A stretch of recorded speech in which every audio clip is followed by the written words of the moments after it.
എല്ലാം പറിച്ചെടുക്കണ്ട്. സെക്യൂരിറ്റിക്കാരൻ കണ്ടാൽ ഞങ്ങൾ ഓടിക്കുമെന്നാവോ? നിക്കണതേ കൊറേ ഉണ്ട് ഇവിടെ. നിൽക്കണേട്ടാ ഇതേ നിക്കണം. അതും പറിച്ചോ. പറിച്ചെടുത്ത സാധനം കൊണ്ട് നമുക്ക് നേരെ ഒരു കടയിലേക്ക് വിട്ടാലോ? ക്രൈപ്പ് പേപ്പർ ഉണ്ടോ?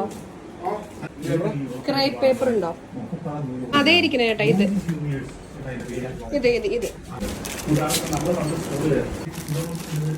അങ്ങനെ നമ്മൾ പാർക്കിൽ നിന്ന് പറിച്ചെടുത്ത സാധനത്തിന്റെ മുഖത്ത് നോക്കി, എടാ മോനെ എനിക്കിതിന്റെ പേരൊന്നും അറിയില്ല കേട്ടോ, നമുക്ക് ഇതൊരു സാധനം ഉണ്ടാക്കി എടുത്താലോ? എന്തായാലും പറിച്ചെടുത്ത് വാങ്ങിച്ച് നമ്മുടെ ക്രൈപ്പ് പേപ്പർ എടുത്ത് കുറച്ച് കണ്ടന്തുണ്ടായി മുറിച്ച് കുറച്ച് എതളുകൾ ഉണ്ടാക്കി എടുക്കണം.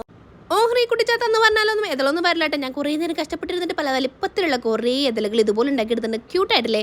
അപ്പോൾ ചെരുപ്പ് അവിടെ ഇരിക്കട്ടെ. അപ്പോൾ നമ്മുടെ വീഡിയോ കണ്ടിട്ട് ഇഷ്ടപ്പെടുകയാണെങ്കിൽ നമ്മുടെ വീഡിയോക്ക് ലൈക്ക് ചെയ്യാനും ചാനൽ സബ്സ്ക്രൈബ് ചെയ്യാതെ കൂടെ സബ്സ്ക്രൈബ് ചെയ്ത് സപ്പോർട്ട് ചെയ്യാനും മറക്കല്ലേ. നമ്മൾ മുറിച്ചെടുത്ത എതളുകളൊക്കെ അതിനെ ചുറ്റിയതുകൊണ്ട് ഒട്ടിച്ചു കൊടുത്ത് നല്ല ക്യൂട്ടായിട്ടുള്ള ഒരു പൂക്കളല്ല പൂച്ചെടി ഉണ്ടാക്കിയെടുത്തിട്ടുണ്ട്. ഇഷ്ടപ്പെട്ടോ?